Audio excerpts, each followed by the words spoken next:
Tropa, check mo to. 2D cartoon art dito sa crankcase cover ng NMAX version 1. So, tignan mo tropa, black and white lang yan, no? Black, yung pinturang ginamit natin, syempre, samurai paint. Tapos, yung mga white na lining, yan, yung Posca marker. Gusto mong malaman kung paano gumawa ng mga ganitong design?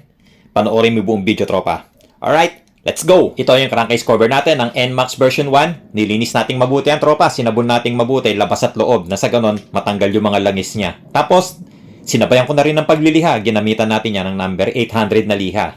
Pinatuyo, ngayon, pwede na tayo magbuga ng primer. At eto gagamitin natin na primer dyan, tropa. Surfacer UCH210.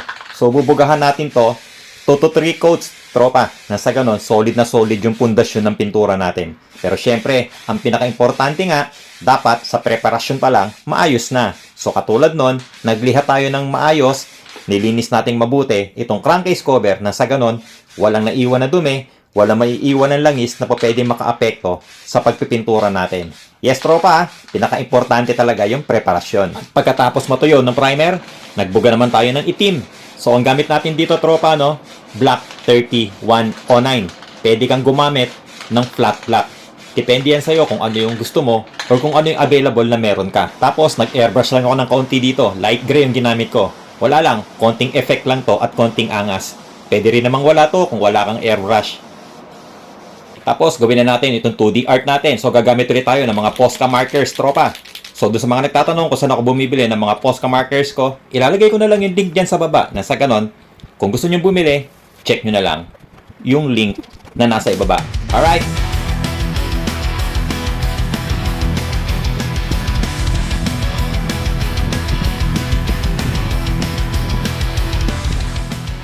At eto na itsura ng crankcase cover natin after natin gamitan ng mga Posca markers. So, white lang ang ginamit natin dito, tropa, no? Pero kung gusto nyo ibang kulay, pwede rin naman, kaya lang mas maganda talaga kapag ka black and white. Alright, so next step, magbubuga na tayo ng top coat clear. At ang gagamitin natin dito na top coat clear, flat lang para maging matte yung itsura ng black natin.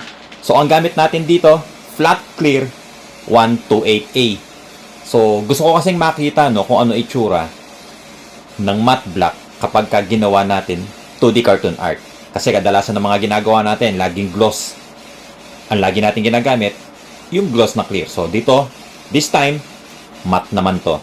At ito na itsura ng 2D cartoon art natin na crankcase cover ng NMAX version 1. Apakasimple lang, tropa, di ba?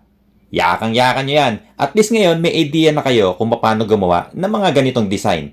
At yung kulay, bahala kayo. Depende sa inyo kung ano gusto nyo. Napakaraming kulay ng Posca marker. At syempre, napakarami din kulay ng samurai paint.